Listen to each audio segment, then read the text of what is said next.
Hello, StarCrafters.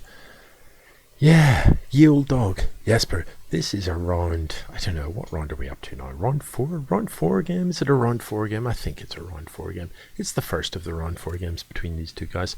In the bottom corner, bottom corner? More like the middle, I suppose. In the lower position, it's YeOldDogg, and he is a Terran player. In the upper right position, it is Jesper, and he is the Protoss player. So, what are we going to see from these guys? Who knows? Hopefully something pretty spicy.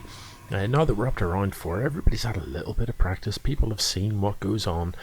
Green Acres still proving to be an insanely popular map. I don't know why. It's not designed for 1v1, but you know, sure, why not?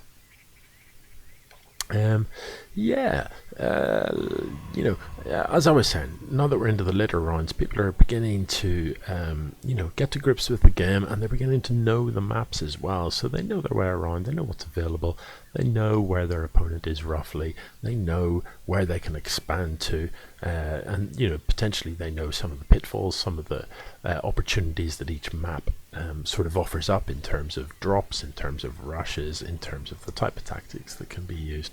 So hopefully, we're going to see something tasteful on this map tonight. This is a best of 3. I think they're all best of 3s at this stage. We're still in the, I don't even know where we're, it is round 4, isn't it? Have I got that wrong? I don't know, man. Somebody let me know in the comments where we're at. Anyway, it looks to me like YeOldDogg is opening up very, very standard. A couple of barracks down here at the front. It looks like he's going to try and wall this off completely. And I don't know how I feel about that. If I was playing against a Zerg player, building a big old wall is great because it prevents sort of ling run-bys and stuff. Against a Protoss, I don't know. I think you're more likely as up against a Protoss to have an Oracle fly in or something like that, or perhaps a Warp Prism that drops some DTs out. So I don't know about a wall. Perhaps I'd prefer to see just a depot and a barracks here to prevent any scouting, and then just build as normal, but it doesn't really matter. Jesper, meanwhile, oh my goodness, he loves a pylon, doesn't he? Loves a pylon. Not taking any chances here. You don't supply block me. No one knows what this is about. This is an unusual sight, isn't it? 3 pylons warping in at once. I mean, normally that's the sort of thing, if you do see that happen, it's normally late game when you realize you're at 170 supply and you're like, oh no, I'm almost supply blocked, and look, I've got loads of money in the bank, why don't I just go ahead and drop 4 pylons, and then I don't need to think about it anymore. 200 supply, of course, being the maximum that you can possibly get. So yeah, a bit weird. I don't know what that's about. YeOldDogg still building barracks, so still going ahead and churning out the barracks, and is presumably going to be pumping Marines. The scan goes down in this area and reveals nothing, so that's unfortunate, with the scan not getting quite the right place. Zealots coming out for Jesper. He is researching warp kit in the side core. I'd like to see him also be building a mothership core. Fantastic defensively, especially when you've got this many pylons. We see that YeOldDogg has managed to supply block himself, now desperately dropping a couple of depots. So that's happened. If you find yourself in that position, what do you do about it? What do you do? It's going to be a while before you can build anything, so why not cancel all these units that are queued? Suddenly you'd find you'd have a large amount of money in the bank, and you could turn that into a command center here, and by the time these depots are finished, you've got enough money to start building Marines again. That's the way to make good of being supply blocked, really. Put the money that you cannot spend training stuff into good use, rather than simply using it to queue things up. Jesper, meanwhile, is building a mothership core. There it is. So the mothership core could play a serious a seriously useful role in this game, as YeOldDogg appears to be massing Marines. Presumably we're going to see him mount an attack pretty shortly. I like this probe in the middle of the map, waiting for the army. What I'd like even more is for him to be up here on this watchtower so that you can see this whole area. Now these Marines, as they go past, will the probe see them? I think they will. If the Marines are on an attack move, they'll attack the probe and that will automatically put up a warning. But look, how can you miss this? It's a big old blob on the mini-map. It's a huge blob on the mini-map. Yeah, hopefully he's seen that coming. You know, mini-map awareness, it's kind of easy for me to preach this stuff. Mini-map awareness is huge in StarCraft.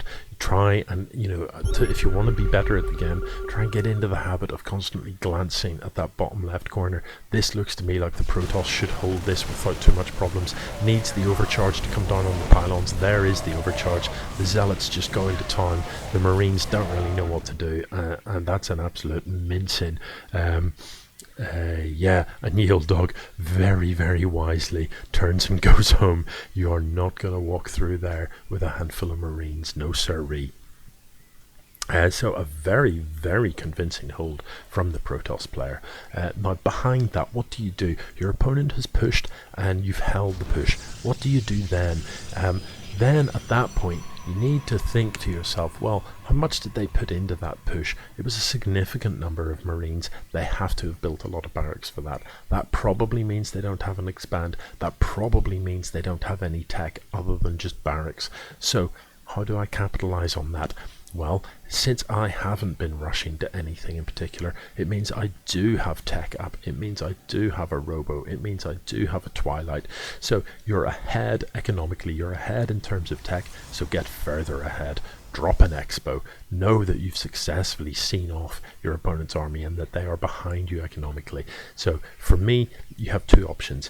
Aim to go and attack them soon. Use your tech advantage to attack them with superior units, perhaps upgraded units, or simply tier 2 units against their tier 1 units, and then march across the map. But, you know, to be honest, the time has expired for that. You need to then, as soon as their attack has subsided, you need to build your units furiously. But, you know, perhaps the preferable option in this position is to just expand like a madman and just climb further up the tech tree, building, you know, finding the balance between economy and building units, knowing that your opponent is simply behind you. So, you know, their options as the Terran, this push having failed, what do? It's a tough job to recover and catch up with your opponent in terms of tech, where they are compared to you. You know, this gas, very, very late indeed. So what do you do about it? The common reaction is push again.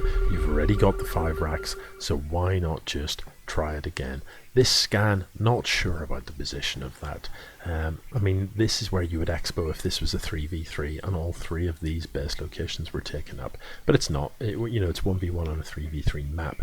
So why would you expand down here before you've already filled that one and that one?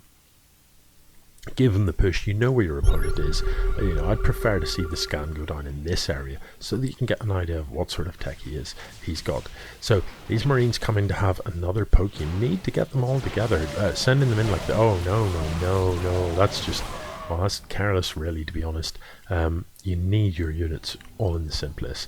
It's the only way you've got a chance of taking stuff on. If you turn up piecemeal, you're going to get just eaten. On the other hand, Jesper, does he have Storm? Is it researching? He doesn't yet have Storm, so I don't know if that's an oversight or what. You know, Storms are just fantastic against Marines. So good. So he does need to research that. It isn't an automatic ability of Templars. The other thing these Templars are brilliant for, turn them into an Archon. Archons are a very feisty unit. They have, I think, 350 shields, but only 10 health, which makes them vulnerable to some sorts of play. But they're a very tough unit, do splash in a straight line. If we look at the production tab, though, it looks very like YeOldDogg is not only going to catch up, but is going to surpass his opponent because he is busy. You know, the one thing you can't do if you've held an attack is then sit back and just think, oh, well, I held that off, I'm all right. You know, these tech structures, you had an advantage because of these tech structures, but you're not using them. You know, the Robo is great. It allows you to build tier 2 and even tier 3 units, but you're not using it. The Templar Archive's brilliant, but it's not researching anything. The Twilight Council, fantastic, but again, it's not researching anything. These gateways are standing idle and money is pulling in the bank. That is very dangerous territory. So finally we see Storm being researched, but you know, it could have been started 3-4 minutes ago. Finally we see an Immortal coming out. These gateways though, you've researched Warp Gate, but you haven't transformed any of these, and with that much money in the bank, mining off a second base as well, I'd like to see more gateways, please. Meanwhile, YeOldDogg has a reasonable number of Marines. I love the position of this observer, just parked at the front here. I'd like to be honest, I'd like it to just be a little bit further up so you can see the top of the ramp, you can get information about this stuff. You know, why not push into your opponent's base? They may well have turrets, they may well have detection, but they might not either. Ooh, this base undefended, these Marines could potentially get a lot of worker kills. This could be quite painful. So let's see what happens. Don't bother with the pylon, get into that mineral line, right into the mineral line, and just go ham. Yeah, what you need to do, yeah, that's right, pull those workers, get the workers run into safety, and have the army come to meet them, because your army can easily, like, you know, these Marines will be slaughtered by that army. So the Marines are indeed forfeit, and how many worker kills did they get? I'm not sure. So actually a significant number, 10 workers killed for the Terran player, and that is a reasonable number. We can see here that only 6 workers mining, and over here, where did the workers go? What? Hang on, what just, oh, there they are. Yeah, so only 6 workers mining on that side, only 6 workers mining on the other side. You know, you've got a total of 12 mining workers. That ain't great. Let's have a look at the income tab. Heavily in favour of the Terran at present. So the Terran has recovered fantastically, given that he had a poor start to the game. This Warp Prism trying to get some stuff done. Did I just miss a storm drop? Oh man, I'm so guff at observing. Right, hang on. I'm so sorry. You know what, if I watched the minimap more often, not only would I be better at observing, but I'd be just much better at StarCraft as well. So storm drops are one of my favourite things in the world. On the minimap we can see what's happening up there. We can see that, and it's perfect timing, isn't it? Because, you know, the Terran player is probably involved with watching these Marines die horribly. Down here you've got this Warp Prism with 2 Templars in it. Hopefully what we're going to see happening when Storm is researched and when the Templars are charged up, you simply drop them here, you go storm, and you load them back up and you run away. Here we go. Let's see how much work you can get done here. There's actually not that many workers mining from this area. So storms.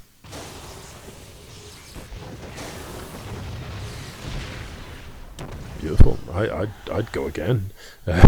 You left some workers behind, but yeah, that's absolutely fine. So, you know, a reasonable number of worker kills, 5 workers killed. If you practice that a little bit, you can make that happen very, very slickly indeed. The Prism can fly in and drop and then fly away to about this sort of range. Warp Prisms can pick things up from quite a long way away. If you've got the Templars hotkeyed, as soon as they're out of the Prism, storm, and if you've got you know, the way to do this is to have your Warp Prism and simply shift clicking, sort of right click here, right click here, right click over here, and when the Prism gets to here, tap D, left click on the Prism, and it will empty out the Templars. As you see the Templars appear, you press your hotkey, you press T, you click, press hotkey, press T, press click, press hotkey, right click the Prism, and your Templars are reloaded and job done. And the whole thing, you know, you can be in and out literally in about 2 seconds. 2 storms dropped. It's a beautiful thing to behold. Let's have a look at the income tabs again here. It has now evened up, so I'm guessing this base is getting closer to saturated. Still workers being produced. Yeah, but why not have 3 bases? Why not? 2 oracles out, so they can do huge amounts of damage. This mineral line is absolutely prone. There's nothing defending it. There's no turrets here, and by the time these marines would get back here, 2 oracles literally could have slayed all of these workers in that space of time. They're incredibly effective at killing workers. So watch this space. Let's see if anything happens there. I was talking about the observer position. Absolutely love it, but why not have a little poke in and see what your opponent has got? You never know. There is a chance that they've got turrets, but there is a chance that they don't, so why not go in and have a look. These 2 oracles then, let's see how much they can get done. In they go into the mineral line. Yeah, look how quickly these workers fall. It is literally phenomenal. Boom, boom, boom, boom, boom. And that is a worker line that is devoid of workers. Notice on the mini-map the Terran is moving out. So maybe he has thought to himself, you know what, sod this. I'm going home. Going home? No, I'm just going to march across the map. I'm confident I have a bigger army and I'm marching across the map. Well, the news is you do have a bigger army, but look at the army composition for the Protoss. These Immortals will deal out huge amounts of damage to tanks. They do that bonus damage against armoured. If I see this coming, and he probably has if he's been watching the mini-map, I pull the Oracles as well. Oracles are great against Marines. They don't last long, but they do output a serious amount of damage. Is this going to be a lift in? I wouldn't mind seeing that at all. If you are going to lift it in, get the siege tanks close to the sort of cliff and siege them up, and then lift your marines up. With the siege tanks close and the vision from the marines, anything that comes to defend is going to be taking fire from these siege tanks. The medevacs are above the marines, so if the worst comes to the worst, you can reload and you can get out of there. These Templars are going to be absolutely key. They're fully energized, they can drop storms, and importantly they can feed back these medevacs. Feedbacks on the medevacs make them pointless. The Templars are at the front though, and no storms go off. That is that is really terrible. This is going to go badly. This is going to go very badly for the Protoss indeed. The damage output from these Marines is just going to be far, far too much. The Templars were the key to that battle. They were absolutely the key. 2 storms and a couple of feedbacks would have utterly changed the face of that battle, but you have to be careful with the way you micro it. The Templars will automatically, oh no, that's a revelation. You don't really need that. You can see where your opponent is. This is going to be GG.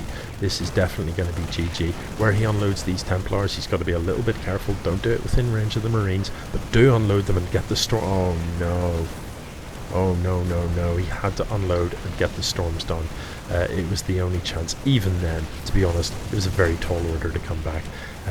That's a little bit of a disappointing engagement. The Protoss really should have been able to hold that. I mean, yes, there was a supply difference, but look at the upgrades. Neither player had sort of attack upgrades, and the Terran didn't even have combat shield. So actually, with charge and some storms, yeah, the Protoss could have held that. 2 well-placed storms, feedbacks on the medevacs, and that game was over. As it is, the game is over, but it was not the Protoss that dominated. Interesting stuff, man. Interesting stuff. Nice play. GG.